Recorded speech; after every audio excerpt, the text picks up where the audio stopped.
Hi friends, இந்த மழை காலத்தில் தலையில் நீர் கோர்த்துட்டு தலை பாரமாக தலைவலியோட ரன்னிங் நோஸ், காய்ச்சல், சளின்னு அதிகமாக இருக்கும். அதுக்கு இந்த மாதிரி ஆவி பிடிங்க. பாருங்கள், இதான் நொச்சி இலை. ஆவி பிடிக்கிறதுக்கு ஈகளாக வளர்க்குறோம். அடுத்து பாருங்கள், தூதுவளை முள்ளு முள்ளாக இருக்கும். அதில் பூ கூட இந்த கலரில் இருக்கும். அடுத்து துளசி,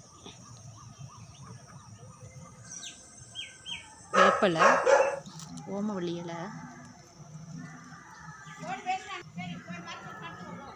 கருந்துளசியாக இருக்கும். இதுதான் தும்பப்பூவு. இதுவும் நல்லா கேட்குங்க, நீரெல்லாம் வெளியேற்றிடும். தலைக்கு ரொம்ப நல்லது, சளி இதுக்கெல்லாம். இதையும் இதில் சேர்த்துக்கோங்க. இந்த மூலிகை எல்லாத்தையுமே ஒரு சட்டியில் போட்டு அரை சட்டி தண்ணி வச்சு நல்லா கொதிக்க விட்டு ஆவி பிடிங்க. உங்களுக்கு சூப்பராக சளி சரியாயிருங்க. நம்ம சேனல் பிடிச்சிருந்துச்சுன்னா மறக்காமல் சப்ஸ்கிரைப் பண்ணிக்கோங்க. அந்த பெல் ஐக்கானை கிளிக் பண்ணிக்கோங்க.